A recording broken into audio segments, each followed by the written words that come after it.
This is called covering your ass 101 right here. Not only had I severely insulted the Celtics fan base when I made a joke, but I made a joke about the Nazi leader who orchestrated the murder of 6 million Jewish people. I was, of course, aware of the Holocaust. Oh. But I had given little thought to the feelings of the Jewish community because, frankly, it wasn't my own. Fucking idiot. Can you imagine if you were like, hey, look, I'm sorry I said that thing that you perceived as racist. I'm aware of slavery, okay? I'm aware of the institution. I'm a white guy. I didn't know it's not my community. Wait a minute. Well, I'm happy Jemele Hill's apologizing. It's about time. It's good to expose yourself and really get it all. As if, like, we don't... It's weird, because I get what she's trying to do, kind of. Yeah, but she's also a sneaky, horrendous writer. That's the other thing you forget about Jemele Hill. She's a terrible writer. I disagree. I think she's very brave. She's one of these people who's she's very talented. There's a guy, Steve Buckley in Boston. Jerry Callahan used to say, and I know he's going to get mad at me, but he used to say this off the air. He's like, Buckley's he's a triple crown. He's bad in print, he's bad on TV, he's bad on the radio. Rare breed. Which is actually true. It's a funny line. It is funny. Jemele Hill is bad in podcasting. She's bad on television. She's a bad writer. She writes for The Atlantic, the anti-Semitism we didn't see. DeSean Jackson's Hitler moment and mine show that black Americans' experience of racism doesn't automatically sensitize us toward other forms of prejudice. Now, some may say that using 2 examples of black people doing that might be a bit of a I don't know, stereotype, but okay. So, the thing with DeSean Jackson last week. So in 2008, I was a general columnist, Jemele was, for ESPN.com, covering the NBA Finals between the Lakers and the Celtics. Heading into Game 5, I wrote a piece about how it saddened me as a lifetime Pistons fan to see the Celtics were no longer as widely hated as they'd once been. Trying to be funny and whimsical, I drew upon my memories of the Pistons having to beat the Celtics before winning the first NBA championship in 1989. I ended up writing... Tell me if this, first of all, it's obviously stupid, but explain to me what the fuck it even means. I like all the build up to it. I ended up writing somehow, some way, somehow. Well, she passed out and then she woke up and it was there. She didn't write it. Her face hit the keyboard and look at these words it formed. She should have taken more time. She wrote, rooting for the Celtics is like saying Hitler was a victim. What does that? Well, I remember we talked about this on the old show. It is whimsical. She's right. What does that even fucking mean? There's a lot of whimsy to that statement. Rooting for the Celtics is like saying Hitler was a. Maybe the Celtics are bad. If you say Hitler's a victim, you're bad. That's it. Isn't it? No. Wouldn't you just say rooting for the Celtics like rooting for Hitler? So saying that makes more. That's more to the point. I mean, I don't even. Yeah, I think maybe that would have been cleaner. And by the way, you shouldn't get any fucking. That's so stupid. But as I always say. Never play the Hitler card. You do say that, it's amazing how much more I notice it now. Since you pointed that out, there's one clear Minihane rule. Yes, unless you're being critical. Right. Never, Steve. I'm looking at. I know you're like Tucker Carlson's writer. I know you go in those rooms. I know you have those pretend names. That's fine. I don't even want to know. I disavow, but I don't want to know. You never go pro Hitler. Never go full Hitler. You just don't. You don't do it. But this is anti-Hitler. I would say.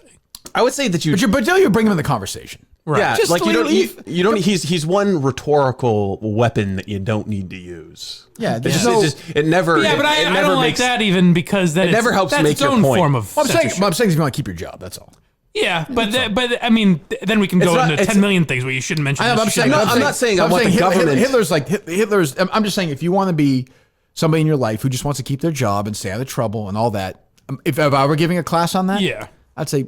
First thing, leave Hitler out. But unless you're on MSNBC talking about Trump or something. If you want to be persuasive, sure, well, yeah. If you want to be persuasive, if you want people to understand your arguments, you just leave it out of there. It's just right. You're not helping yourself by saying it. It's not a matter of censorship. It's also that line. The reason you said, why didn't you just say it's like rooting for Hitler? It's like her trying to be slightly smarter, right? Rooting for the Celtics is like saying, first of all, it's a terrible sentence.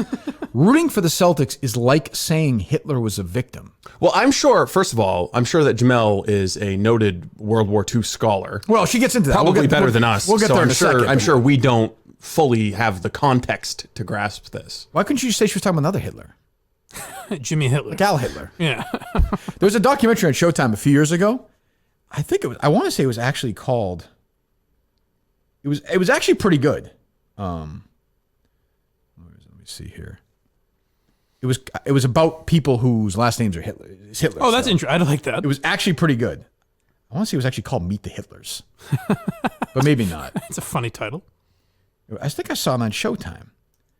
Let me see here. The Hitlers documentary. It is Meet the Hitlers. Because it was just a sitcom. Meet the Hitlers 2014. It's a feature documentary that examines the relationship between names and identity by exploring the lives of people who are linked by the name Hitler. Right, which is a name that is like just nobody in Hitler's family had kids after that. It's gone now, right? I would imagine anyone changed their name. Hitler has living descendants, I know, not direct. But the name is gone. Right, but I mean, like they tried to have as few kids as possible. No, they actually his living descendants said that they rejected that idea because that would only reinforce the idea of Adolf Hitler's bloodlines. Let me see. His bloodline theory. Well, this documentary, one of his living descendants says that no, I'm not going to like. One, okay, yeah. but not all.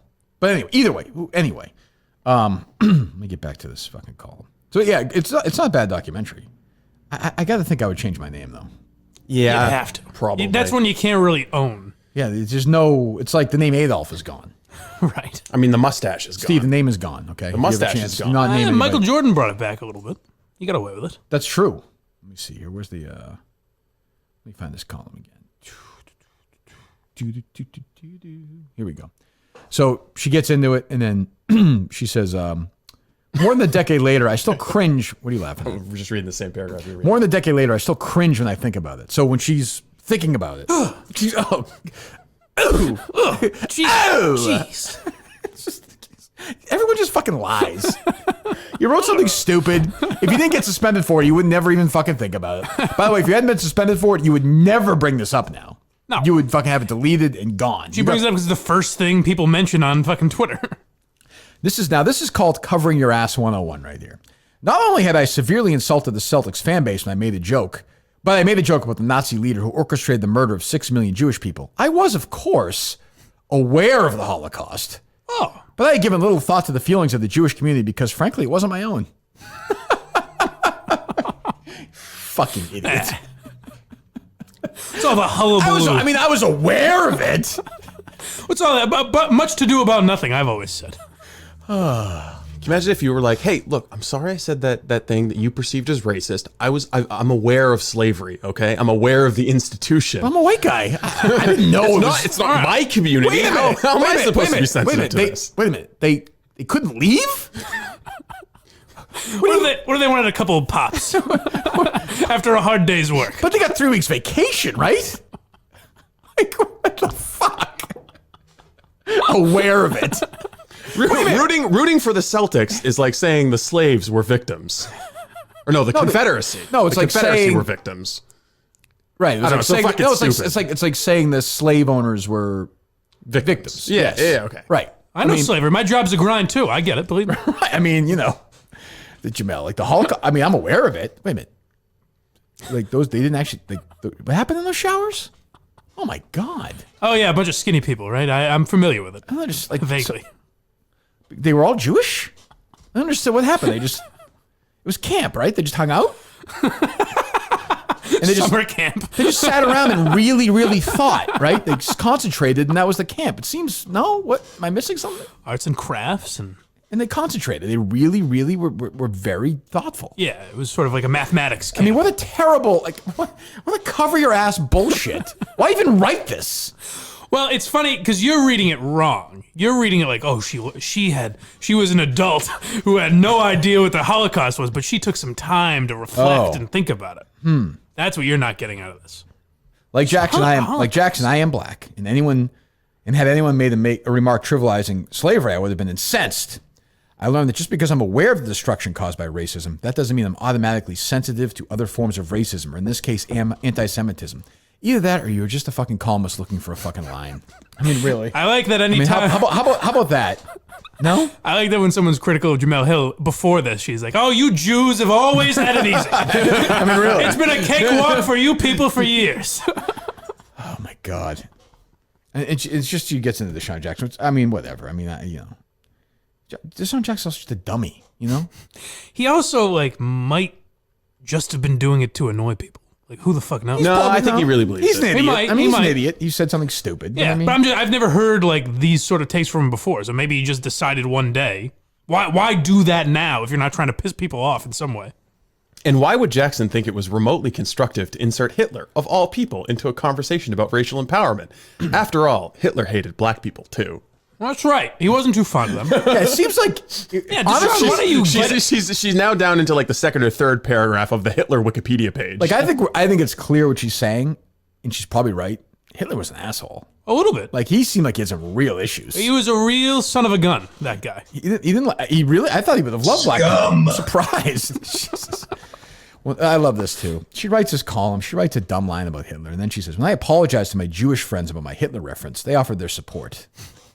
Sure. Hey, I'm sure. Norm Macdonald had a bit on his old show where he was kind of talking like about Hitler as if he didn't know him, and then he's reading and he goes, "Oh, hold the phone. He hated Jews." right. That's basically what Jemele Hill had to go through. Yeah. Hey, no, it's Jemele calling. Just again, like that line. I'm so sorry. But so tell me about Hitler. What's this guy's deal? So what I'm seeing now, like I didn't know. Like I knew about it. Like imagine pretending Jemele at that point. I think she's probably a little younger than me. No. Maybe. Yeah, I would think late 30s, early 40s. So she was late 20s, early 30s when she wrote that column? Yeah. Give or take? And she wasn't really aware of what the Holocaust was? No. Okay. And I also like her gently nudging DeSean. Hey, DeSean, he hated black people too. Like DeSean would be like, "Oh, I didn't. Oh my goodness." I could probably call when Jemele's like, I saw Schindler's List in the theater, but 10 minutes in, I had to go to the bathroom. There was a huge line. It took me 3 hours. By the time I got back, it was over. It seemed like it was the credits. Did I miss anything? It seemed like it was fine. It had a happy ending. She still kind of leaves the door open on Farrakhan, though.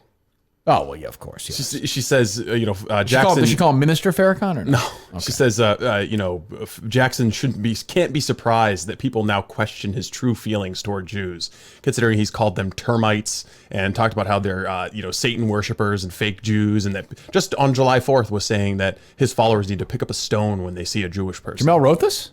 She wrote, but with Farrakhan's long, vile record of anti-Semitism, Jackson, who is far from alone among black Americans in his support for Farrakhan, can't be surprised that people now question his true feelings toward Jews.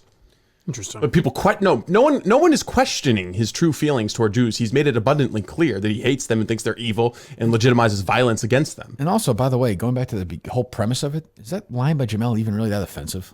No. It's so dumb. It's not remotely offensive. Look, we're not Jewish, I understand. But I mean, like, wouldn't they say that's just fucking stupid? Like, it's poorly written. Who cares? But even like, if we were Jewish, she's saying Hitler is bad. She's saying, the joke is that the Celtics are bad. how about this? How about if you ask a Jewish Lakers fan? Sure. Because if you're rooting for the Celtics, All right, then, now you see we're what I'm saying? now that's very offensive. No. You didn't put it in that perspective. But it wouldn't be offensive, though, because they hate the Celtics. Right. They'd be on board, I think, right? A Jewish Celtics fan might be offended, see? Okay. So you're saying, like, Red Auerbach, Hitler. Right. Who's really... Well, that's what I'm saying. Yeah, So, I mean, all right. what Jamele's trying to write anyway. And again... she makes a really good point, though. Oh, good. Let me hear it. The thirst for liberation and equality can never come at the expense of dehumanizing other marginalized groups. So it's saying, like, things won't get better if we treat other people shitty. Correct. Like racism isn't the answer to Right. racism. Right. Which is, like, I'd never thought of it that way. Deep. It's really deep. I'm glad she has a platform to get... Nobody else has ever had that thought before.